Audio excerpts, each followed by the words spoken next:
नमस्कार दोस्तों। हम डिस्कस कर रहे हैं कैपिटल बजटिंग और कैपिटल बजटिंग को कैसे इवैल्यूएट किया जाता है उसकी टेक्निक्स हम यहाँ पर एक एक करके डिस्कस कर रहे हैं। सबसे पहली टेक्निक अपन ने accounting rate of return discuss करी थी। इस वीडियो के अंदर हम डिस्कस करेंगे पे बैक पीरियड टेक्निक। आइए स्टार्ट करते हैं पे बैक पीरियड मेथड या पे बैक पीरियड टेक्निक।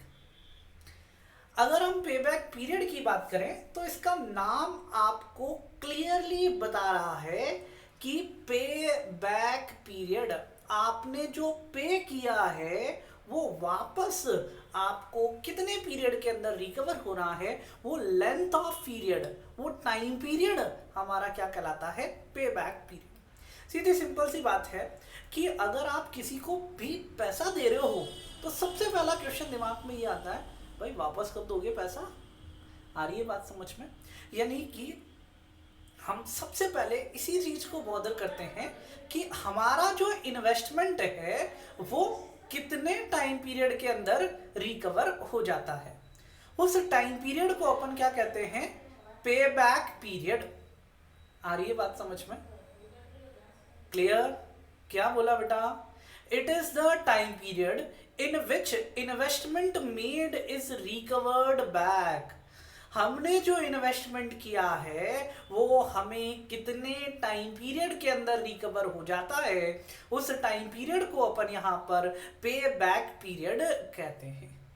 क्लियर?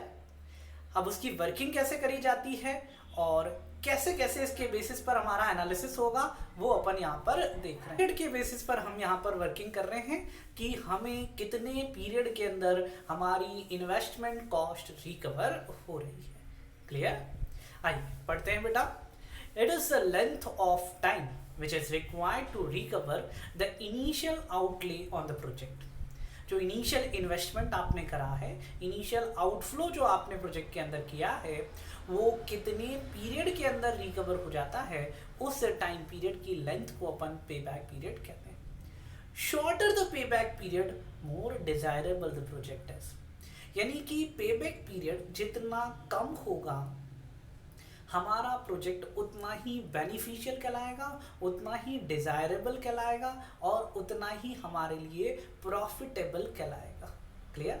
जैसे यूँ समझिए, एक प्रोजेक्ट के अंदर आपने 5 लाख रुपए का इन्वेस्टमेंट किया है और वो प्रोजेक्ट की लाइफ 10 साल की है। अगर आप अपने 5 लाख रुपए के इन्वेस्टमेंट को शुरू के 3 सालों में ही रिकवर कर लेते हैं तो अब आगे जो 7 इयर्स हमारा प्रोजेक्ट चलने वाला है उस 7 इयर्स के अंदर आपको जो कुछ भी मिलेगा वो सब हमारे प्रोजेक्ट की प्रॉफिटेबिलिटी कहलाएगी। अब वही वो पेबैक पीरियड 7 इयर्स के अंदर जाकर के कवर हो रहा है, यानी 7 साल तो उसकी कॉस्ट वसूल करने में ही लग गए, तो प्रॉफिटेबिलिटी सिर्फ 3 साल मिलेगी। तो कहने का मतलब ये है कि अगर हमारी कॉस्ट जितनी जल्दी रिकवर हो जाती है तो आगे के पीरियड में प्रॉफिट्स मिलने की जो एबिलिटी है वो उतनी ही ज़्यादा हो जाती है। क्लियर? तो यहाँ इसीलिए कहा गया shorter the pay back period more desirable the project is. ज़्यादा बेनिफिशियल रहेगा जहाँ पे बैक पीरियड कम हो। वहीं अगर अपन पिछली टेक्निक की बात करें तो अकाउंटिंग रेट ऑफ रिटर्न में हम कह रहे थे जितना ज्यादा हो ARR उतना डिजायरेबल है प्रोजेक्ट। यहाँ क्या कह रहे हैं, जितना कम हो पे बैक पीरियड, जितना कम होगा उसकी प्रॉफिटेबिलिटी उतनी ही ज्यादा होगी। क्लियर? आइए कैसे कैलकुलेट करें पीबीपी बोले तो पे बैक पीरियड। पे बैक पीरियड की कैलकुलेशन कैसे करी जाती है, आइए देखिए। सबसे पहले हमने यहाँ पर हमारे जो भी सिचुएशन आएगी उनको 2 केसेस के अंदर अपन ने क्लासिफाई कर दिया। कौन कौन से 2 केसेस बेटा? सबसे पहला है when annual cash flows are uniform. Uniform मतलब इक्वल है, हर साल हमें एक स्पेसिफिक अमाउंट का कैश फ्लो मिल रहा है। जैसे हर साल आपको यहाँ पर 2-2 लाख रुपए का कैश फ्लो रिकवर होगा। दूसरा case when annual cash flows are not even, बराबर नहीं है, पहले साल 2 लाख मिल गए, अगले साल 3, फिर 4, फिर 2, फिर 3, फिर 5, इस तरीके से अलग अलग अमाउंट के कैश फ्लोज आपको यहाँ पर मिल रहे हैं। तो कहने का मतलब ये है, हम चेक करें हमारे कैश फ्लोज इक्वल है या फिर हमारे कैश फ्लोज अनइक्वल है। अगर हमारे कैश फ्लोज इक्वल है, हर साल इक्वल कैश फ्लो मिल रहा है, जैसे एग्जांपल दूं, आपने 10 लाख रुपए का इन्वेस्टमेंट एक प्रोजेक्ट के अंदर किया है और आपको हर साल 2 लाख रुपए का कैश फ्लो मिल रहा है। पैसा कितना लगाया? 10 लाख, और हर साल कितना मिल रहा है? 2 लाख रुपया। बताओ आपका इन्वेस्टमेंट कितने पीरियड के अंदर रिकवर हो जाएगा? ये जो 10 लाख रुपए आपने लगाए हैं, ये कितने पीरियड के अंदर हमारे वसूल हो जाएंगे?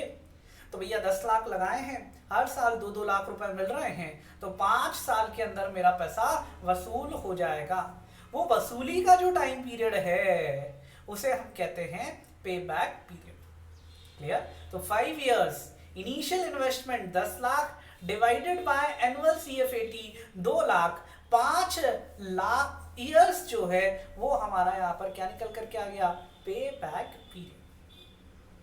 क्लियर? नेक्स्ट, अगर इसी केस के अंदर हमारा कैश फ्लोस अनइक्वल होता, लाइक पहले साल मिले 3 लाख, दूसरे साल 2 लाख, फिर 3 लाख, फिर 2 लाख, फिर 3 लाख, फिर 2 लाख, फिर 3 लाख, फिर 2 लाख, यानी कि हर साल हमें अलग अलग कैश फ्लो मिल रहे हैं। 3-2, 3-2, 3-2 एग्जाम्पल के लिए हमने ये माना। तो बताइए हमारा 10 लाख रुपए का वसूली कौन से ईयर में हो रहा है? क्लियर? तो इसको डिटरमाइन करने के लिए अपन ने क्या करा, सबसे पहले आप क्यूमुलेटिव कैश फ्लो कैलकुलेट करें। हम यहाँ टेबल बना लेंगे बेटा, ईयर 1, 2, 3, 4, 5, 6, 7, 8, 9, 10 जितने भी ईयर्स का प्रोजेक्ट है। देन आफ्टर कैश फ्लोज, जो भी सीएफएटी या कैश फ्लो हमें गिवन है वो अपन यहाँ पर ले लेंगे, फिर निकालेंगे क्यूमुलेटिव कैश फ्लो। मुझे लगता है आप लोगों को क्यूमुलेटिव कैश फ्लो निकालना आता होगा। क्यूमुलेटिव का मतलब होता है इकट्ठा करना। जैसे हम क्यूमुलेटिव फ्रीक्वेंसी निकालते थे स्टार्ट्स में, वैसे यहाँ क्यूमुलेटिव कैश फ्लो कैलकुलेट करेंगे। जैसे ईयर 1 का कैश फ्लो है 3 लाख, तो क्यूमुलेटिव कैश फ्लो भी हो गया 3 लाख। ईयर 2 का कैश फ्लो था 2 लाख, तो 3 लाख में 2 लाख जोड़ दीजिए तो 5 लाख हो गया मेरा क्यूमुलेटिव कैश फ्लो। ऐसे थर्ड ईयर में क्या करना है अपने को, 5 लाख में फिर से 3 लाख और जोड़ दीजिए तो आपका 8 लाख का क्यूमुलेटिव कैश फ्लो जाएगा। क्या सिग्निफाई कर रहा है ये क्यूमुलेटिव कैश फ्लो? जैसे थर्ड ईयर का क्यूमुलेटिव सीएफएटी कितना है? 8 लाख। तो ये 8 लाख क्या डिनोट कर रहा है कि 3 सालों में, थर्ड ईयर में नहीं, 3 सालों में, टोटल 3 इयर्स के अंदर मुझे यहां पर 8 लाख का टोटल कैश फ्लो रिकवर हो गया है। क्लियर? तो हमारे यहां पर इस तरीके से वर्किंग करी जाएगी। नेक्स्ट, ऐसे ही हम क्यूमुलेट करते हुए जाएं और फिर चेक करें हमारा पेबैक पीरियड कितना आ रहा है। जैसे इस केस की बात करूं, 4th ईयर में हमारा कैश फ्लो था 2 लाख, तो 8 लाख प्लस 2 लाख 10 लाख का हो गया हमारा क्यूमुलेटिव सीएफएटी। हमने प्रोजेक्ट में 10 लाख रुपए लगाए थे, तो 10 लाख रुपए हमें यहाँ पर 4th ईयर के अंदर रिकवर हो गए हैं। क्लियर? अब मैं इसको थोड़ा सा कॉम्प्लिकेटेड बनाता हूँ। जैसे हमारा क्यूमुलेटिव सीएफएटी कितना आया था? 3 लाख, 5 लाख, 8 लाख और 10 लाख। फॉर एग्जाम्पल, आपने प्रोजेक्ट में इन्वेस्टमेंट 7 लाख रुपीस का करा है। कितना करा बेटा इन्वेस्टमेंट? 7 लाख रुपए का। तो बताइए पेबैक पीरियड कितना? क्वेश्चन सिंपल है, 3-2 हमारे कैश फ्लो चल रहे हैं। हमारा इन्वेस्टमेंट 10 लाख नहीं है, ओनली 7 लैक्स है। 7 लाख रुपए का अगर हमारा इन्वेस्टमेंट हो तो फिर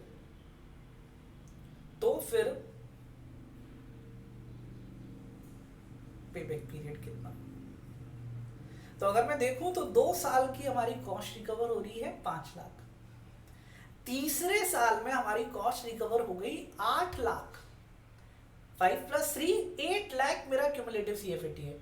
तो 3 साल में तो कॉस्ट ज्यादा रिकवर हो गई। आ रही है बात समझ में? तो हम यहाँ पर सेकेंड ईयर और थर्ड ईयर के बीच में किसी पॉइंट ऑफ टाइम पर हमारा एग्जैक्टली पेबैक पीरियड आ रहा है। तो वो पेबैक पीरियड कैसे डिटरमाइन करेंगे बेटा? उसके लिए हम यहाँ इंटरपोलेशन फॉर्मूला अप्लाई करेंगे। क्लियर? आप लिखिए, मैं डिक्टेट कर रहा हूँ। Interpolation formula payback period calculate करने का। अगर किन्हीं 2 इयर्स के बीच में हमारा पेबैक पीरियड आता है तो वो कैसे डिटरमाइन किया जाएगा? लिखिए, PBP is equal to LY plus, अब हम जो वैल्यूज निकलने वाले हैं वो अपॉन में आएगी एक दूसरे के, तो यहां से आप डिवाइड वाला साइन बनाइए। LY तो अलग हो गया, प्लस अब यहां से डिवाइड वाला साइन। इसके ऊपर तो लिखिए आप investment minus cumulative CFAT bracket में LY। Investment minus cumulative CFAT bracket में LY।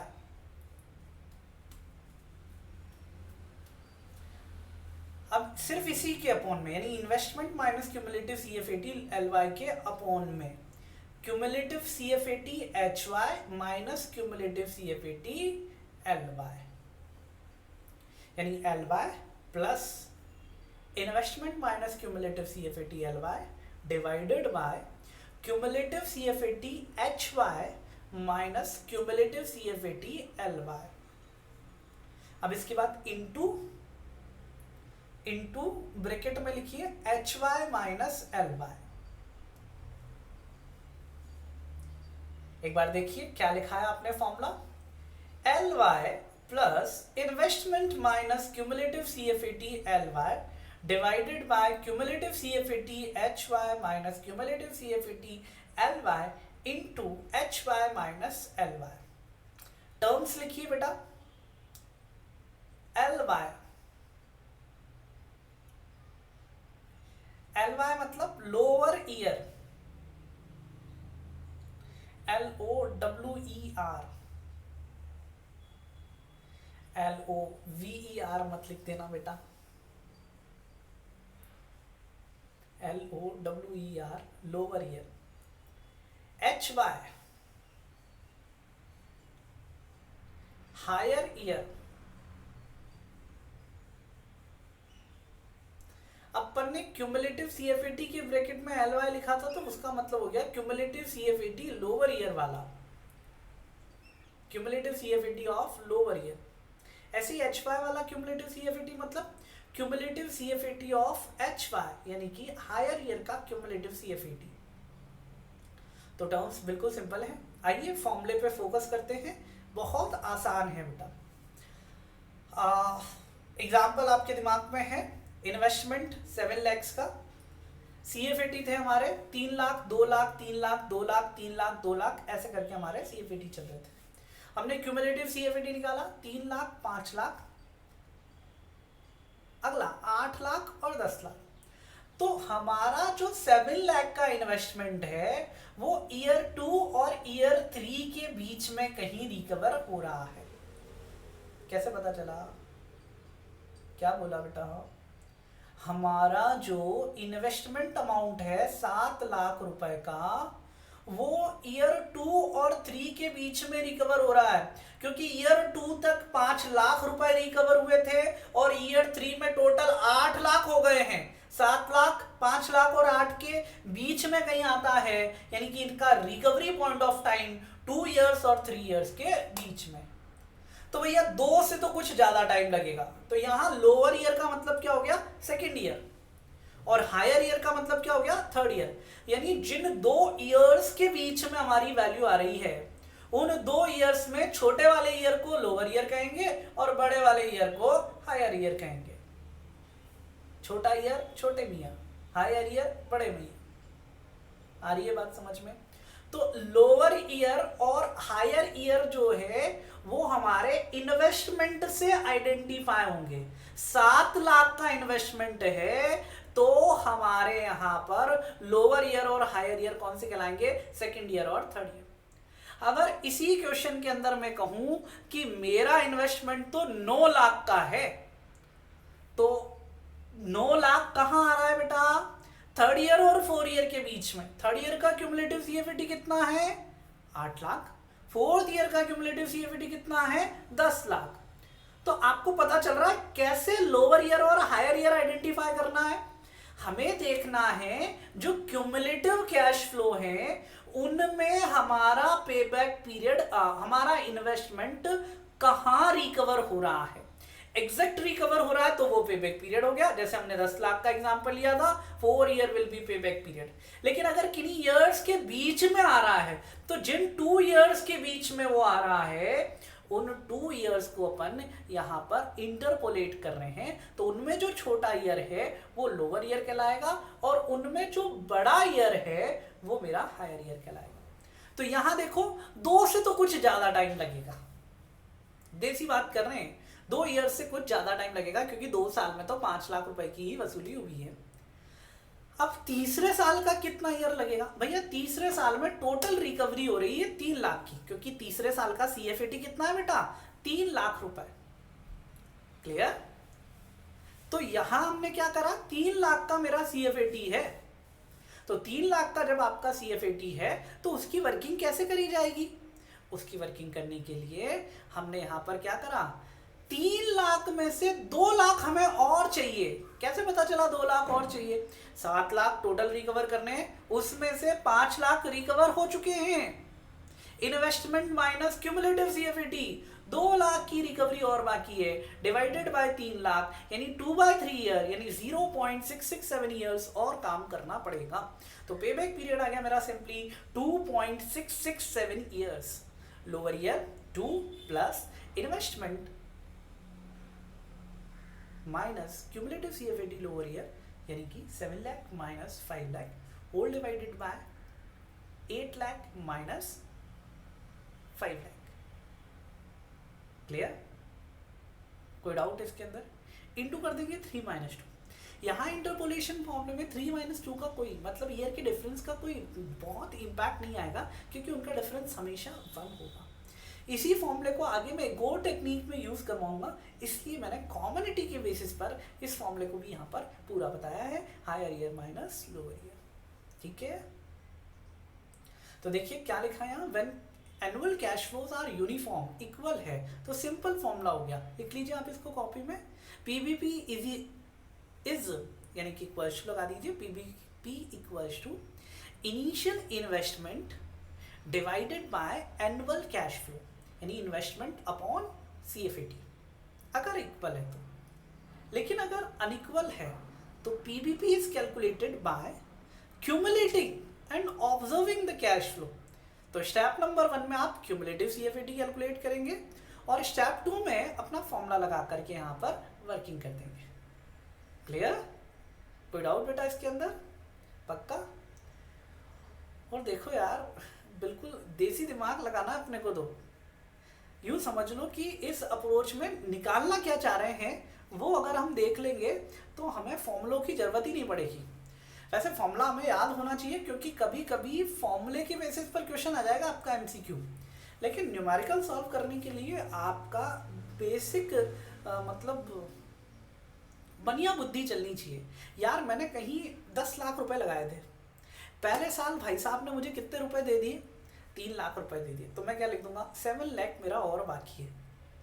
अगले साल फिर 2 लाख रुपए और मिल गए, तो मैंने क्या कहा 5 लाख की वसूली और बाकी है, 7 माइनस 2 यानी मैंने 10 लाख माइनस करा 3 लाख, माइनस कर दिया फिर से 2 लाख, फिर 3 साल और 3 लाख और मिले तो माइनस कर दिए मैंने 3 लाख। क्लियर? फिर 2 लाख मिले, मैंने माइनस कर दिए 2 लाख, पूरी कॉस्ट वसूल हो गई। आ गया मेरे यहाँ पर कितना, 4 साल का पेबैक पीरियड। अगर 7 लाख था तो देखिए कैसे करा, 10 लाख माइनस 3 लाख 7 लाख बचे, माइनस 2 लाख 5 लाख बचे, सॉरी 7 लाख था इन्वेस्टमेंट, तो 7 लाख माइनस 3 लाख 4 लाख बचे, माइनस 2 लाख 2 लाख बचे। अब अगले साल का कैश फ्लो कितना है 3 लाख, तो 2 लाख डिवाइडेड बाय 3 लाख, तो 2 तो कंप्लीट ईयर्स हो गए थे, 3 लाख और 2 लाख वाले, और ये जो पॉइंट्स में आया वो हमारा ईयर्स ले लेंगे। ठीक है, कैलकुलेटर पर करिए।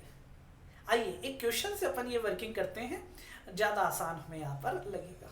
ठीक है, क्योंकि सिर्फ डिक्टेट करने की बजाय अपन सामने क्वेश्चन रखेंगे तो ज़्यादा सही रहेगा। सबसे पहले इसका डिसीजन क्राइटेरिया अपन यहाँ पर देख लेते हैं कि यहाँ डिसीजन किस तरीके से लिया जाता है। अगर मैं डिसीजन रूल्स की बात करूँ तो पेबैक पीरियड जितना कम हो उतना बढ़िया है। फिर भी मैनेजमेंट ने जो डिसाइड कर रखा है उससे ज़्यादा हमारा पेबैक पीरियड नहीं होना चाहिए, यानी कि मैक्सिमम पेबैक पीरियड मैनेजमेंट का डिसाइडेड पेबैक पीरियड होगा, उससे अंदर अंदर हमारा अगर हो तो हम प्रोजेक्ट को एक्सेप्ट करें। दो प्रोजेक्ट अगर आप देख रहे हैं तो जिसका पेबैक पीरियड कम होगा हम उसे यहाँ पर एक्सेप्ट करेंगे। क्लियर? आइए पढ़िए, देखिए क्या लिखा है।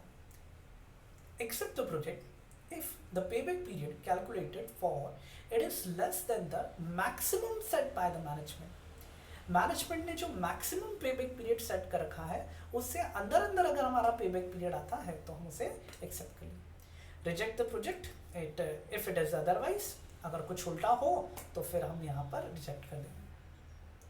In case of multiple project, the project with a shorter payback period, जितना कम payback period होगा उतना हमारे लिए अच्छा होगा।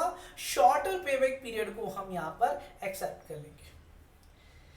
In a sense, payback period shows break even point where cash flows are equals to the cash outflows।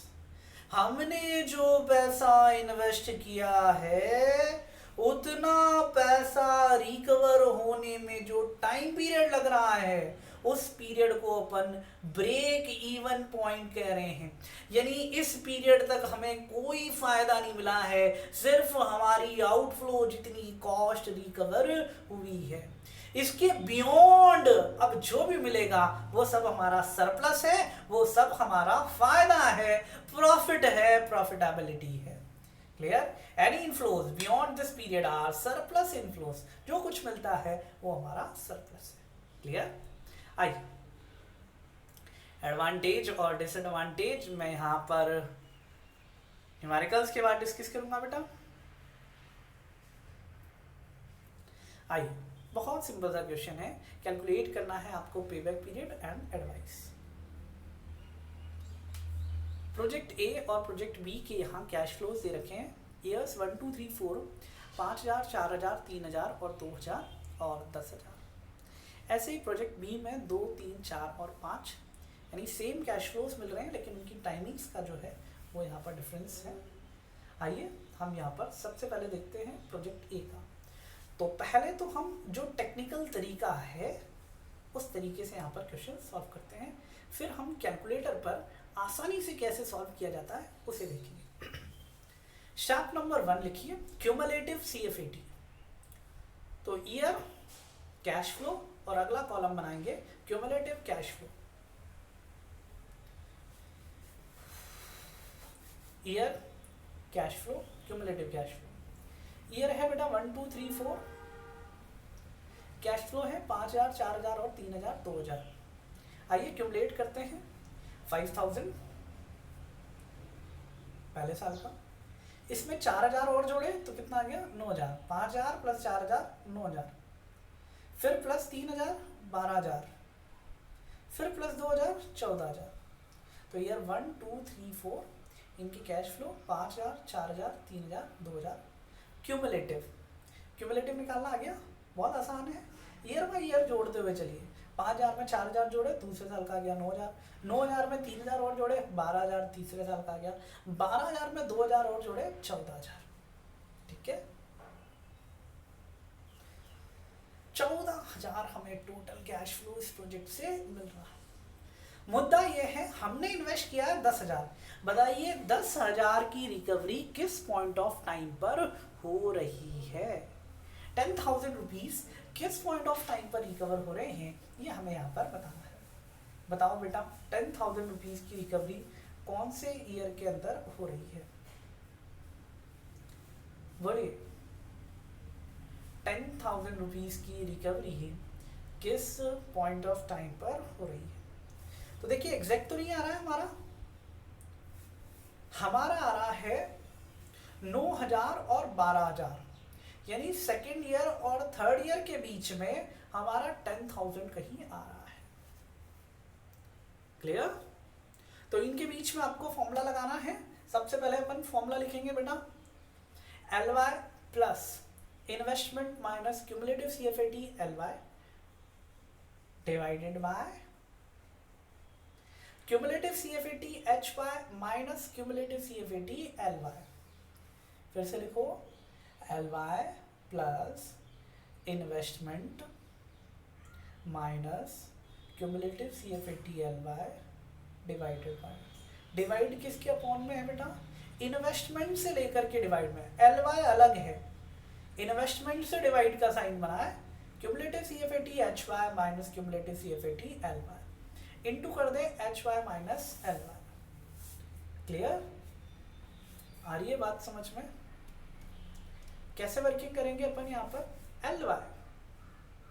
Second और third year के बीच में मेरी कॉस्ट रिकवर हो रही थी, तो एल वाई कहलाएगा 2 प्लस इन्वेस्टमेंट है 10,000 और cumulative C F A T second year का आ रहा है 9,000, तो 10,000 minus 9,000 divided by higher year का cumulative C F A T आ रहा है 12,000 माइनस 9,000 इंटू 3 माइनस 2। तो 3 माइनस 2 लगाने का कोई सेंस नहीं है क्योंकि उनका डिफरेंस हमेशा 1 आएगा। तो 2 प्लस 1000 डिवाइडेड बाय 3000, पहले 1000 डिवाइडेड बाय 3000 सॉल्व होगा 0.33, इसे आपने 2 में ऐड कर दिया तो आपका पेबैक पीरियड आ गया 2.33 ईयर्स। क्लियर? बहुत ही आसान है, 2.33 ईयर्स। आइए अब मैं इसे पूरा का पूरा कैलकुलेटर पर सॉल्व करना सिखा रहा हूं और बहुत आसान है, मतलब हम फॉर्मूले कुछ भी ना लगाएं, डायरेक्ट कैलकुलेटर पर सॉल्व कर सकते हैं। उठाओ जी भैया अपना कैलकुलेटर और इन्वेस्टमेंट कितना वसूल करना है आपको, 10,000। तो सबसे पहले 10,000 रुपए टोटल हमें रिकवर करने, तो स्क्रीन पर लिख लीजिए आप 10,000। इसमें से पहले साल रिकवर हो गए 5,000, तो माइनस कर दीजिए 5,000, यानी एक साल निकल चुका है और 5,000 रुपए और वसूल करना बचे हैं। माइनस कर दीजिए 4,000, सेकेंड ईयर में 4,000 वसूल हो गए, तो सेकेंड ईयर के 4,000 घटा देंगे, 5,000 माइनस 4,000 आया हमारा 1,000।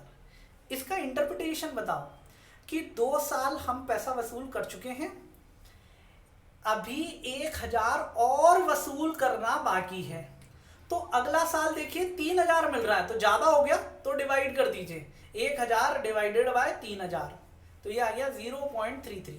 2 साल पहले लग चुके थे, तो 2 प्लस 0.33 2.33 ईयर्स आ गया मेरा पे बैक पीरियड। क्लियर?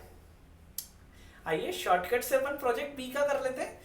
आपको पूरा सिस्टमेटिक तरीके से लिख के सॉल्व जरूर करना है, शॉर्टकट करना है अप्लाई, बट एक बार का आप बेसिक कॉन्सेप्ट आपके दिमाग में फ्रेम कर लीजिए, फिर शॉर्टकट्स को अप्लाई कीजिए।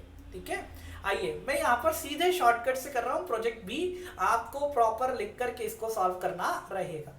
सेम 10,000 रुपए वसूल करने हैं, लिखिए कैलकुलेटर पर 10,000 माइनस करें अपन ने 2,000, 8,000 और वसूलने बाकी है, एक साल निकल गया, माइनस 3,000, 5,000 और वसूल करने बाकी है और 2 साल निकल गए, माइनस 4,000, अभी भी हमारी कॉस्ट रिकवर नहीं हुई, 1,000 अभी भी वसूल करने बाकी है, 3 साल निकल चुके हैं। अगला है 5,000, 1,000 से ज्यादा हो गया तो 1,000 डिवाइडेड बाय 5,000, तो ये आ गया 0.20, तो 3.20 आ गया मेरा यहाँ पर पे बैक पीरियड। क्लियर? आसान है। चलिए तो यहाँ हमने पे बैक पीरियड की वर्किंग करना सीखा। कुछ क्वेश्चंस आपके लिए होमवर्क, जैसे कि एग्जाम्पल नंबर 4, आराम से हम इसे पढ़ रहे हैं, डिस्कस करेंगे, तभी आपके लिए होमवर्क रहेगा। 2 मशीन दिए भैया, मशीन एक्स और मशीन वाई। क्लियर? सबसे पहले कॉस्ट ऑफ मशीन है 3 लाख और 5 lakh, supervision cost per annum 24,000 and 30,000, additional maintenance cost 14,000, 20,000, 22,000, estimated saving in wages 138 and 179। देखो ये सेविंग्स हैं और ऊपर की दोनों कॉस्ट है, तो यहां कैश फ्लो कैसे निकालेंगे, सेविंग्स में से खर्चे माइनस कर देंगे। क्लियर। अभी मशीन वाई को भूल जाओ, मशीन एक्स की बात करो। मशीन एक्स के अंदर 10 साल की लाइफ है और हर साल यही कैश फ्लो है, पर एनम इतना ही कैश फ्लो आपको मिलेगा। तो ये कौन सा केस हो गया बेटा, यूनिफॉर्म इक्वल कैश फ्लो वाला केस हो गया। तो ये बहुत सरल वर्किंग हो जाएगी, कुछ भी क्यूमुलेटिव क्यूमुलेटिव नहीं करना, सीधे इन्वेस्टमेंट को हम एनुअल सीएफएडी से डिवाइड कर देंगे।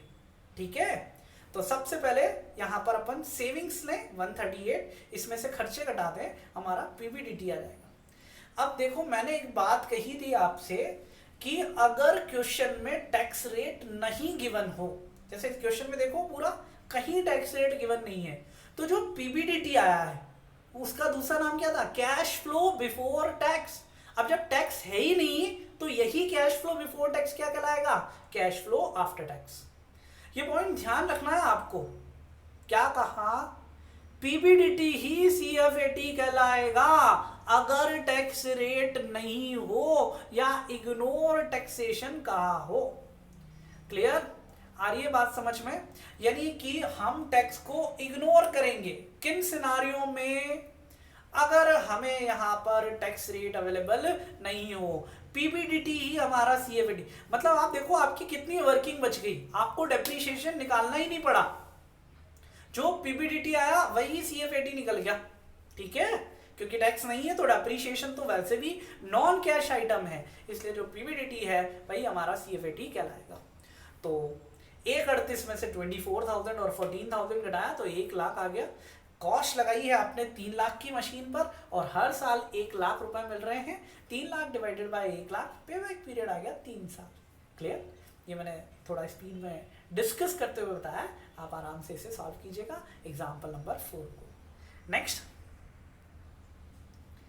एग्जाम्पल नंबर 5, जैसा अभी हमने करा था 10 लाख रुपए इनिशियल कॉस्ट है, 5 साल के कैश फ्लो दे रखे हैं, फाइंड डिस्काउंटेड पेबैक पीरियड। मैं इस क्वेश्चन को थोड़ा सा बदल रहा हूं आपके लिए, डिस्काउंटेड नहीं, अपने को तो पेबैक पीरियड कैलकुलेट करना है। कल डिस्कस करेंगे कि डिस्काउंटेड पेबैक पीरियड का मतलब क्या होता है। अभी एग्जाम्पल नंबर 5 में आपको सिंपल पेबैक पीरियड कैलकुलेट करना है। तो यहां हमने यहां पर पेबैक पीरियड की कैलकुलेशन करना सीखा है कि उसे किस तरीके से कैलकुलेट किया जाता है। अगली वीडियो में हम पहले इसके एडवांटेज और डिसएडवांटेज देखेंगे, उन्हीं डिसएडवांटेजेस के चक्कर में ये डिस्काउंटेड पेबैक पीरियड या और भी हमारी नई नई चीजें निकल करके आएंगी। क्लियर, मिलेंगे हमारी अगली वीडियो के अंदर। अभी के लिए हम इतना ही रखते हैं। थैंक यू वेरी मच बेटा।